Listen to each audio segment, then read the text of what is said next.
തറാവീഹ് നിസ്കാരത്തിന്റെ മുമ്പ് ബാങ്കും ഇക്കാമത്തും സുന്നത്തുണ്ടോ? സുന്നത്തില്ലെങ്കിൽ അതിന് പകരമായിട്ട് എന്താണ് നാം ചൊല്ലേണ്ടത്? അതുപോലെ അത്തഹിയാത്ത് പൂർണ്ണമായി ചൊല്ലാൻ സാധിക്കുന്നില്ല, വജ്ജഹത്തു ഓതാൻ സമയം ലഭിക്കുന്നില്ല എന്നൊക്കെ പറയുന്ന ആളുകളുണ്ട്. അവർക്ക് വജ്ജഹത്തു ഓതാനും അത്തഹിയാത്ത് പൂർണ്ണമായി ഓതിയ പ്രതിഫലം ലഭിക്കാനുമൊക്കെയുള്ള മാർഗങ്ങൾ ഇൻഷാ അള്ളാഹ് നമുക്ക് ഈ വീഡിയോയിലൂടെ പഠിക്കാം. വീഡിയോ പൂർണ്ണമായും നിങ്ങൾ കേൾക്കുക. കൂടെ തറാവീഹിന്റെ പ്രാർത്ഥനയും നമുക്ക് പഠിക്കാം. ചില സംശയങ്ങൾക്കുള്ള മറുപടിയും നമുക്ക് ഇൻഷാ അള്ളാഹ് പറയാം. അസ്സലാമു അലൈക്കും വറഹ്മത്തുള്ളാഹി തആല വബറകാതുഹു. എല്ലാവർക്കും സുഖമെന്ന് കരുതുന്നു. ഇന്നത്തെ മഗ്‌രിബോടുകൂടി വിശുദ്ധമായിരിക്കുന്ന റമളാനിന്റെ പൊന്നമ്പടി മാനത്തുദയം ചെയ്യുകയാണെങ്കിൽ റമളാൻ നമ്മിലേക്ക് കടന്നു വരികയാണ്. ഇന്ന് മാസം കണ്ടില്ല എങ്കിൽ നാളെ ബുധനാഴ്ച മഗ്‌രിബോടുകൂടി വ്യാഴാഴ്ച രാവ് നമുക്ക് റമളാൻ ഉറപ്പാണ്. ആ റമളാനിലെ ഏറ്റവും ശ്രേഷ്ഠമായ ആരാധനകളിൽ ഒന്നാണ് തറാവീഹ് സുന്നത്ത് നിസ്കാരം. ജമാഅത്ത് സുന്നത്തുള്ള നിസ്കാരമാണല്ലോ തറാവീഹ് സുന്നത്ത് നിസ്കാരം. തറാവീഹ് നിസ്കാരത്തിന്റെ രൂപം പ്രത്യേകിച്ച് പറഞ്ഞു തരേണ്ട ഒരാവശ്യമില്ല, എങ്കിലും ഓർമ്മപ്പെടുത്തുക അത് നല്ലതാണല്ലോ. തറാവീഹിന്റെ സമയം തുടങ്ങുന്നത് ഇശാ നിസ്കാര ശേഷം സുബ്ഹി വരെയാണ്. പലരും ഇശാ നിസ്കരിച്ച് ജമാഅത്തായി നിസ്കരിക്കുന്ന ആളുകൾ ഇശാഇന്റെ സുന്നത്ത് ഒഴിവാക്കിയിട്ട് ഇശാ നിസ്കാരം കഴിഞ്ഞ് അങ്ങോട്ടും ഇങ്ങോട്ടും നടന്ന് പള്ളിയിൽ തറാവീഹ് ജമാഅത്ത് തുടങ്ങുമ്പോൾ അതിലേക്ക് ആ തറാവീഹിന്റെ ജമാഅത്തിൽ പങ്കെടുക്കുന്നത് കാണാറുണ്ട്. ഇശാഇന്റെ സുന്നത്ത് നിസ്കാരം നഷ്ടപ്പെടുത്തുന്നത് ശ്രദ്ധയിൽപ്പെടാറുണ്ട്. എന്നാൽ നാം മനസ്സിലാക്കേണ്ടത് തറാവീഹ് എന്ന 20 റക്അത്ത് നിസ്കരിക്കുന്നതിനേക്കാൾ ശ്രേഷ്ഠമാണ് ഇശാഇന്റെ ശേഷമുള്ള 2 റക്അത്ത് സുന്നത്ത് നിസ്കരിക്കുക എന്നുള്ളത്. അതുകൊണ്ട് തന്നെ നാം ഒരിക്കലും ഇശാഇന്റെ ശേഷമുള്ള സുന്നത്ത് നിസ്കാരം അത് നഷ്ടപ്പെടുത്താൻ പാടില്ല. തറാവീഹിന്റെ രൂപം പറയാം. തറാവീഹ് സുന്നത്ത് നിസ്കാരത്തിലേക്ക് ബാങ്കും ഇഖാമത്തും സുന്നത്തില്ല. പകരം ജമാഅത്തായിട്ട് നിസ്കരിക്കുന്ന ആളുകളാണെങ്കിൽ ഇശാഇന്റെ സുന്നത്ത് നിസ്കാരം കഴിഞ്ഞതിന് ശേഷം ഒരാൾ ഉറക്കെ വിളിച്ചു പറയുക. പള്ളിയിലൊക്കെ ആണെങ്കിൽ പള്ളിയിലുള്ള മുഅദ്ദിൻ ബാങ്ക് വിളിക്കുന്ന ആള് അത് വിളിച്ചു പറയും. അസ്വലാത്തു ജാമിഅ റഹ്മക്കുമുല്ലാഹ് എന്ന് വിളിച്ചു പറയണം. അത് വിളിച്ചു പറഞ്ഞതിന് ശേഷം സ്വല്ലു അലൻ നബിയിൽ മുസ്തഫൽ മുഖ്താരി മുഹമ്മദിൻ വ ആലി എന്നുകൂടി കൂട്ടത്തിൽ പറയും. പല പള്ളിയിലും പല രൂപത്തിൽ പറയുന്നത് കേൾക്കാറുണ്ട്. എന്നാൽ പൊതുവെ പറയുന്ന ഒരു രൂപമാണ് ഇവിടെ ഞാൻ പറയുന്നത് ഇൻഷാ അല്ലാഹ്. ഇത് കേൾക്കുന്ന മുഅ്മിനീങ്ങളായിരിക്കുന്ന എല്ലാ ആളുകൾക്കും അല്ലാഹുമ്മ സ്വല്ലി അലാ സയ്യിദിനാ മുഹമ്മദിൻ വഅലാ ആലി സയ്യിദിനാ മുഹമ്മദിൻ വബാരിക് വസല്ലിം അലൈഹി എന്ന് 3 തവണ പറയണം. 3 തവണ പറഞ്ഞതിന് ശേഷം സ്വല്ലല്ലാഹു അലൈക യാ റസൂലല്ലാഹ് യാ ഹബീബല്ലാഹ് യാ ഹബീബി യാ റസൂലല്ലാഹ് അല്ലാഹുമ്മ സ്വല്ലി വസല്ലിം വബാരിക് അലൈഹി എന്ന് പറഞ്ഞ് തറാവീഹ് ജമാഅത്തായിട്ട് നിസ്കരിക്കാൻ വേണ്ടി ഒരുങ്ങി തയ്യാറായി നിൽക്കുക. അല്ലെങ്കിൽ ഒറ്റക്ക് നിസ്കരിക്കുന്നവനാണെങ്കിൽ അസ്സലാത്തു ജാമിഅ എന്നൊന്നും പറയേണ്ട ആവശ്യമില്ല. അവൻ ഒറ്റക്ക് അങ്ങ് നിസ്കരിച്ചാൽ മതി. ജമാഅത്തായിട്ട് നിസ്കരിക്കുമ്പോൾ നിയ്യത്ത് ഓരോ 2 റക്അത്തിനും നിയ്യത്ത് വെക്കണം. 20 റക്അത്താണ്. അപ്പോൾ ആദ്യം 2 റക്അത്ത് നിസ്കരിച്ച് സലാം വീട്ടി, പിന്നെ 2 റക്അത്ത് നിസ്കരിച്ച് സലാം വീട്ടി, ഇങ്ങനെ 10 സലാമോട് കൂടിയാണ് 20 റക്അത്ത് നിസ്കരിക്കേണ്ടത്. അപ്പോൾ നിസ്കാരം തുടങ്ങുന്ന ആദ്യത്തിൽ നിയ്യത്ത് വെക്കണം. എല്ലാ 2 റക്അത്ത് തുടങ്ങുന്ന ആദ്യത്തിലും നിയ്യത്ത് വെക്കണം. തറാവീഹ് എന്ന സുന്നത്ത് നിസ്കാരം 2 റക്അത്ത് അദാ ആയി ഖിബലക്ക് മുന്നിട്ട് ഇമാമോട് കൂടി ഞാൻ നിസ്കരിക്കുന്നു. ഇമാമാണെങ്കിൽ ഇമാമായിട്ട് ഞാൻ നിസ്കരിക്കുന്നു എന്ന് നിയ്യത്ത് വെക്കുക. മലയാളത്തിൽ നിയ്യത്ത് മനസ്സിൽ കരുതിയാൽ മതി. പറയൽ സുന്നത്താണ്, മനസ്സിൽ കരുതൽ നിർബന്ധവുമാണ്. അറബിയിൽ പറയുകയാണെങ്കിൽ ഉസല്ലി സുന്നത്ത് തറാവീഹി റക്അത്തൈനി മുതവജ്ജിഅൻ ഇലൽ ഖിബ്ലത്തി മഅൽ ഇമാമി അദാഅൻ ലില്ലാഹി തആല. ഇമാമാണ് നിൽക്കുന്നതെങ്കിൽ ഉസല്ലി സുന്നത്ത് തറാവീഹി റക്അത്തൈനി മുതവജ്ജിഅൻ ഇലൽ ഖിബ്ലത്തി ജമാഅത്തൻ ലില്ലാഹി തആല, അല്ലെങ്കിൽ ഇമാമൻ ലില്ലാഹി തആല എന്നൊക്കെ കരുതിയാൽ അവനിക്ക് ഇമാമത്തിന്റെ പ്രതിഫലം കിട്ടും. അപ്പോൾ മഅ്മൂമിയങ്ങളായിരിക്കുന്ന ആളുകൾ മഅൽ ഇമാമി എന്ന് നിയ്യത്തിൽ കരുതണം. ഇങ്ങനെ നിയ്യത്ത് വെച്ച് തക്ബീറത്തുൽ ഇഹ്റാം കെട്ടിയ ഉടനെ വജ്ജഹത്തു ഓതണം. പല പള്ളിയിലും തറാവീഹ് നിസ്കാരം അധികം സ്പീഡിലായിരിക്കും നിസ്കരിക്കുക. ആ സമയത്ത് വജ്ജഹത്ത് പൂർണ്ണമായി ഓതി ഫാത്തിഹ ഓതി സൂറത്തൊക്കെ ഓതി ആകുമ്പോഴേക്ക് ഒരുപാട് സമയം വഴുകും. അപ്പോൾ അതല്ലെങ്കിൽ മഅ്മൂമീങ്ങൾ പലരും ഇമാമിനോട് കൂടെ തുടരുമ്പോൾ അവർക്ക് വജ്ജഹത്ത് ഓതി ഫാത്തിഹ പൂർണ്ണമായി ഓതുമ്പോൾ ഇമാമ് റുകൂഇലേക്ക് പോയിട്ടുണ്ടാകും. ഇങ്ങനെയുള്ള അനുഭവങ്ങളും ഉള്ളവരുണ്ടാകും. അതിന് ഒരു മാർഗം പറഞ്ഞു തരാം.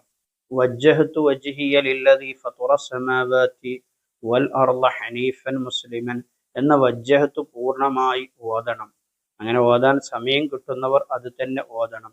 ഇനി അങ്ങനെ ഒരാൾക്ക് വജ്ജഹത്ത് പൂർണ്ണമായി ഓതാൻ സമയം കിട്ടുന്നില്ല, അങ്ങനെ ഓതിയാൽ അത് ഓതി തീരുമ്പോഴേക്ക് ഇമാമ് റുകൂഇലേക്ക് പോവും, ഇമാം ഫാത്തിഹ ലഭിക്കുകയില്ല എന്ന് പേടിയുള്ള ഒരാളാണെങ്കിൽ അവന് ഒന്നാമതായി അവൻ പറയേണ്ടത് ഹംദൻ ത്വയ്യിബൻ മുബാറക്കൻ ഫീഹി അലാ കുല്ലി ഹാൽ, ഹംദൻ ത്വയ്യിബൻ മുബാറക്കൻ ഫീഹി അലാ കുല്ലി ഹാൽ എന്ന് പറഞ്ഞാലും വജ്ജഹത്തു ഓതിയ പ്രതിഫലം ലഭിക്കും.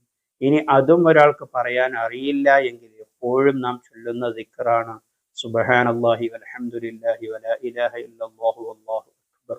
ഈ ദിക്ർ ചൊല്ലിയാലും വജ്ജഹത്തു ഓതിയ പ്രതിഫലം അവർക്ക് ലഭിക്കും. ഇനി അതും ഓതാൻ അവർക്ക് അറിയില്ല എങ്കിൽ സുബ്ഹാനല്ലാഹി സുബ്ഹാനകല്ലാഹുമ്മ വബിഹംദിക, സുബ്ഹാനകല്ലാഹുമ്മ വബിഹംദിക ഇത് പറഞ്ഞാലും വജ്ജഹത്ത് ഓതിയ പ്രതിഫലം ലഭിക്കും. അപ്പോൾ ഈ മൂന്നെണ്ണത്തിൽ ഏതെങ്കിലും ഒന്ന് അവൻ പറയാൻ വേണ്ടി ശ്രമിക്കണം. വജ്ജഹത്ത് ഓതാതെ നിസ്കരിക്കൽ അത് ഖറാഅത്താണ്. അപ്പോൾ ഖറാഅത്ത് എല്ലാ റക്അത്തിലും നാം ആദ്യത്തെ റക്അത്തിലും ഖറാഅത്ത് ചെയ്യേണ്ട ഒരവസ്ഥ വരരുത്. അതുകൊണ്ട് തന്നെ ആ ഖറാഅത്ത് ഒഴിവാകാൻ വേണ്ടി ഈ മൂന്ന് മാർഗങ്ങൾ കിതാബുകളിൽ നമുക്ക് പഠിപ്പിച്ചു തന്നത് കാണാൻ കഴിയും. അപ്പോൾ ഒന്നിരിക്കൽ അവൻ ഹംദൻ ത്വയ്യിബൻ മുബാറക്കൻ ഫീഹി അലാ കുല്ലി ഹാൽ എന്ന് ചൊല്ലുക, അല്ലെങ്കിൽ സുബ്ഹാനല്ലാഹി വൽഹംദുലില്ലാഹി വലാ ഇലാഹ ഇല്ലല്ലാഹു വല്ലാഹു അക്ബർ എന്ന് ചൊല്ലുക. മൂന്നാമതായിട്ട് പറഞ്ഞത് സുബ്ഹാനകല്ലാഹുമ്മ വബിഹംദിക എന്ന ദിക്ർ ചൊല്ലുക. ഈ മൂന്നിൽ ഏതെങ്കിലും ഒരു ദിക്ർ ചൊല്ലിയിട്ട് ഉടനെ ഫാത്തിഹ ഓതുക. ഇനി ഇമാമ് ഫാത്തിഹ പൂർണ്ണമായും ഓതിക്കഴിഞ്ഞിട്ടും ഫാത്തിഹ ഓതുകയാണെങ്കിൽ അവനിക്ക് ഇമാമ് സൂറത്ത് ഓതിക്കഴിഞ്ഞ് റുക്കൂഇലേക്ക് പോകുമെന്ന് പേടിയുള്ളവനാണെങ്കിൽ ഇമാമ് ഫാത്തിഹ തുടങ്ങിയതിനു ശേഷം മഅ്മൂമിനിക്ക് ഫാത്തിഹ തുടങ്ങാവുന്നതാണ്. ഇമാമ് ബിസ്മി ഓതി അൽഹംദുലില്ലാഹി റബ്ബിൽ ആലമീൻ അർറഹ്മാനിർ റഹീം എന്ന് പറഞ്ഞ് ഫാത്തിഹ തുടങ്ങിയതിനു ശേഷം ഇമാം അർറഹ്മാനിർ റഹീം ഒക്കെ എത്തുമ്പോൾ മഅ്മൂമിനിക്ക് ബിസ്മി ഓതി തുടങ്ങാവുന്നതാണ്. ഇമാമിനെ മുൻകടക്കുന്ന രൂപമുണ്ടാവരുത്, ഇമാമിന്റെ കൂടെ ഓതുകയും ചെയ്യരുത്. ഇമാമ് മുന്നിലും മഅ്മൂമ് പിറകിലുമായിട്ട് ഫാത്തിഹ ഓതാം. അവിടെ ഇമാമ് വലദ്ദാല്ലീൻ എന്നെത്തി ആമീൻ പറയുമ്പോൾ ഇമാമിന്റെ കൂടെ മഅ്മൂമിന് ആമീൻ പറയൽ സുന്നത്താണ്. അതുകൊണ്ട് മഅ്മൂമ് എവിടെയാണോ എത്തിയത് അവിടെ നിർത്തിയിട്ട് മഅ്മൂമിനിക്ക് ആമീൻ പറയുകയും അവൻ ഓതിയതിന്റെ ബാക്കി ഭാഗം ഓതുകയും ചെയ്യാം. അങ്ങനെ ഫാത്തിഹ അവനിക്ക് പൂർത്തിയാക്കാം. ഇനി ഫാത്തിഹയുടെ ഇനി വജ്ജഹത്തുവിന്റെ വിഷയമൊക്കെ അവിടെ കഴിഞ്ഞു. വജ്ജഹത്ത് ഓതി ഫാത്തിഹ ഓതി ഇമാമാണെങ്കിൽ ഒരു സൂറത്തും ഓതി നേരെ റുക്കൂഇലേക്ക് പോകും. അങ്ങനെ ഒന്നാമത്തെ റക്അത്ത് റുക്കൂഉം സുജൂദും കഴിഞ്ഞ് ഇഅ്തിദാലൊക്കെ കഴിഞ്ഞ് റുക്കൂഉം ഇഅ്തിദാലും സുജൂദും കഴിഞ്ഞ് രണ്ടാമത്തെ റക്അത്തിലേക്ക് എത്തി. രണ്ടാമത്തെ റക്അത്തിൽ ഫാത്തിഹ ഓതി, ഇതുപോലെ തന്നെ സൂറത്തൊക്കെ ഓതി എല്ലാം കഴിഞ്ഞ് അവസാനം അത്തഹിയ്യാത്തിലേക്ക് എത്തും. അത്തഹിയ്യാത്തിലേക്ക് എത്തുമ്പോൾ പലരും അവിടെ ഒന്നാമത്തെ അത്തഹിയ്യാത്തിൽ ഇരുത്തം ഇരിക്കുന്നത് കാണാറുണ്ട്. അവിടെ അവസാനത്തെ അത്തഹിയ്യാത്തിൽ ഇരിക്കുന്ന ഇരുത്തമാണ് ഇരിക്കേണ്ടത്. ഫോട്ടോയിൽ നിങ്ങൾ കാണുന്നത് പോലെ രൂപത്തിലുള്ള ഇരുത്തം, ആ ഇരുത്തമാണ് അവിടെ ഇരിക്കേണ്ടത്. അത് നിങ്ങൾ പ്രത്യേകം ശ്രദ്ധിക്കണം. ആ ഇരുത്തത്തിൽ അവസാനത്തെ അത്തഹിയ്യാത്തായതുകൊണ്ട് തന്നെ അത്തഹിയ്യാത്ത് പൂർണ്ണമായും ഓതണം. അത്തഹിയ്യാത്ത് നമുക്കറിയല്ലോ, അത്തഹിയ്യാത്തുൽ മുബാറകാത്തു സ്വലവാത്തു ത്വയ്യിബാത്തു ലില്ലാഹ്. അസ്സലാമു അലൈക അയ്യുഹൻ നബിയ്യു വറഹ്മത്തുള്ളാഹി വബറകാതുഹു. അസ്സലാമു അലൈനാ വഅലാ ഇബാദില്ലാഹി സ്വാലിഹീൻ. അഷ്ഹദു അൻ ലാ ഇലാഹ ഇല്ലല്ലാഹ് വഅഷ്ഹദു അന്ന മുഹമ്മദൻ റസൂലുള്ളാഹ് എന്നതുവരെയാണ് അത്തഹിയ്യാത്ത്. അത് നിർബന്ധമാണ്. അതോടൊപ്പം തന്നെ അവസാനത്തെ അത്തഹിയ്യാത്ത് ആയതുകൊണ്ട് തന്നെ നബിയുടെ മേലിൽ സ്വലാത്ത് ചൊല്ലലും നിർബന്ധമാണ്. അല്ലാഹുമ്മ സ്വല്ലി അലാ സയ്യിദിന മുഹമ്മദ്, അതുവരെ അവൻ ചൊല്ലണം. കൂടെ നബിയുടെ കുടുംബത്തിന്റെ മേൽ സ്വലാത്ത് ചൊല്ലൽ സുന്നത്താണ്, പ്രത്യേകമായിരിക്കുന്ന സുന്നത്തായതുകൊണ്ട് തന്നെ അത്തഹിയ്യാത്തിൽ അല്ലാഹുമ്മ സ്വല്ലി അലാ സയ്യിദിന മുഹമ്മദ് വഅല ആലി സയ്യിദിന മുഹമ്മദ് എന്നതുവരെയെങ്കിലും അവൻ സ്വലാത്ത് ചൊല്ലണം. ഇബ്രാഹിമിയ സ്വലാത്ത് പൂർണ്ണമായും ചൊല്ലാൻ സമയം കിട്ടുന്നവനാണെങ്കിൽ അത് പൂർണ്ണമായും ചൊല്ലൽ തന്നെയാണ് ഏറ്റവും നല്ലത്. ചുരുങ്ങിയത് നബിയുടെ കുടുംബത്തിന് മേലിലുള്ള സ്വലാത്ത് വരെ ചൊല്ലിയിട്ട് അവസാനം അത്തഹിയ്യാത്തിന്റെ അവസാനം പ്രാർത്ഥനയുണ്ട്. ആ പ്രാർത്ഥനയിലെ അവസാനത്തെ 3 വരി കൂടി അവൻ പറയണം. പ്രാർത്ഥനയിൽ اللهم إني أعوذ بك من عذاب القبر ومن عذاب النار ومن فتنة المحيا والممات ومن فتنته المسيح الدجال. ഈ പ്രാർത്ഥന കൂടി അവൻ പറയണം. അത് ഒഴിവാക്കൽ ഖറാഅത്താണ് എന്ന് ഫിഖിന്റെ കിതാബുകളിലൊക്കെ കാണാം.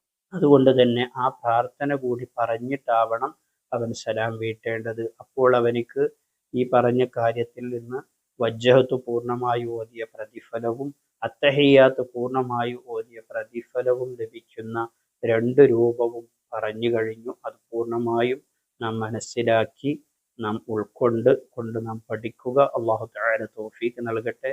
ഇങ്ങനെ തറാവീഹ് 20 റക്അത്ത് നിസ്കരിച്ചതിന് ശേഷം പ്രാർത്ഥന, ഇൻഷാ അല്ലാഹ് പ്രാർത്ഥന നമുക്ക് അവസാനം ഉൾപ്പെടുത്താം. സ്ക്രീൻ റെക്കോർഡ് ചെയ്തുകൊണ്ട് നിങ്ങൾക്ക് കാണുന്ന രീതിയിൽ പ്രാർത്ഥന നമുക്ക് ചൊല്ലാം. അൽഹംദുലില്ലാഹി റബ്ബിൽ ആലമീൻ. اللهم صل على سيدنا محمد وعلى آل سيدنا ومولانا محمد. اللهم إن لك في كل ليلة من ليالي شهر رمضان وتقاء وتلقاء وخلصاء وأمناء من النار. اجعلنا من أتقائك وتلقائك وخلصائك وأمنائك من النار. اجعلنا يا إلهنا يا الله يا الله يا الله من السعداء المقبولين، ولا تجعلنا من الأشقياء المطرودين. ربنا آتنا في الدنيا حسنة وفي الآخرة حسنة وقنا عذاب النار.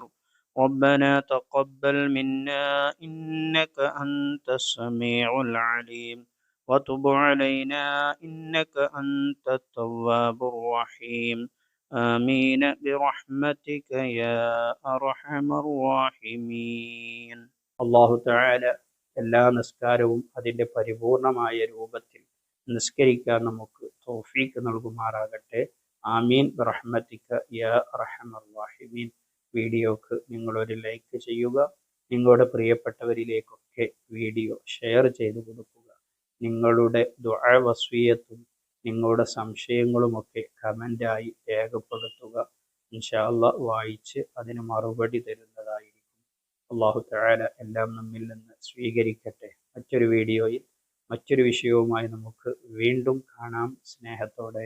അസ്സലാമു അലൈക്കും വറഹ്മത്തുള്ളാഹി